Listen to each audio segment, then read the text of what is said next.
this on? Yeah. Thanks. Thanks for a very enlightening film.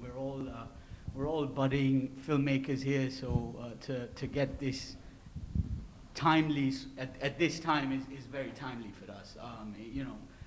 My question pertains to release form. Since you brought that up, that's something we're all going to be dealing with soon. A lot of these release forms have very aggressive language, and to the point where, as a filmmaker or even as a journalist, sometimes I don't even want to, bring that to my subject or to the character of the film because they'd be put off by it. How did you deal with release forms with your films, and what's your advice in general going forward about how these release forms should be written, whether or not they're even relevant anymore? Should consent be on video? It's a great question. So yeah, in a way, we started out with like a normal release form, and subject was a big experiment from kind of start to finish, and we didn't have everything right from day one. But throughout the process of the filmmaking, there was a moment where we kind of had that same realization. We're like, these forms are crazy. Like, this is like in perpetuity in the universe. Like, what on even earth have we made people sign? And so we went back to our lawyers and we basically like rewrote all of our releases for everybody. And we tried to take feedback in terms of like what was really important to some people. So for example, like protecting their life rights, like so that what happened to Margie couldn't happen with subject, protecting them from a fictionalized version being made from that film, or at least to say we will come back and have that discussion at that point. There were a few other changes that we made to the documents, and it was quite funny because I literally had to use my lawyer and be like, no, like you're not representing us. Like you have to do that. You have to like push. We have to push harder and harder in this different direction. I think like it would be.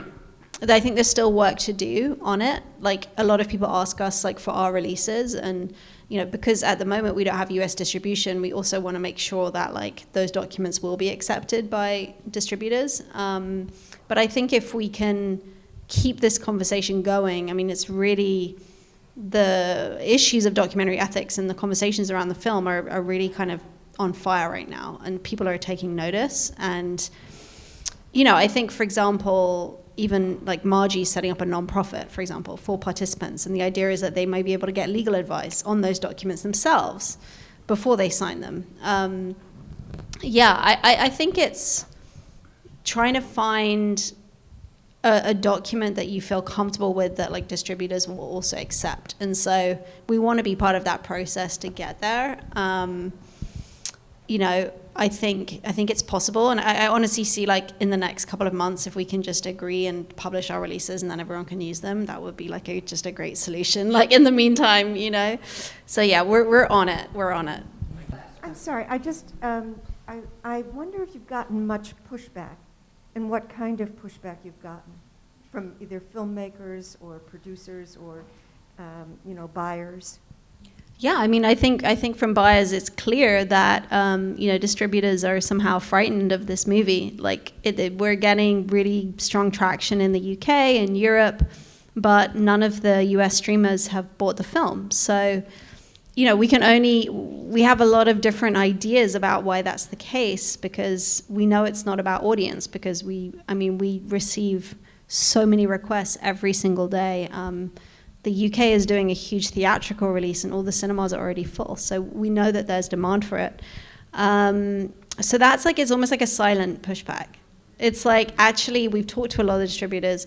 We know that every single person at that said streamer has watched it, and like everybody's talking about it. They're actually changing policies based on the film. But we were kind of thinking about it today, and somebody said maybe buying the film would just put the spotlight on them too much. That like people would ask questions about all of their prior practices, and so in a way it's like the industry maybe isn't quite ready yet to take that on. But in terms of filmmakers, it's been really positive. I mean, I think to our faces, I'm sure people behind our backs are like, oh my God, what have they done? And I think it's all been positive, but we have had a lot of support, thankfully, and mostly it's like it's listening to these guys. It's just like, this is a space for for you to have a voice as participants and share the experience, and like no one can really argue with that. Maybe all the streamers can team up and just contribute a little bit of money and they can all buy it together. I want to thank you all for being here. This is so generous of your time. Thank you. Thank you for hosting. And you guys will stick around in case there's any questions. Thank you all for coming. Thank you.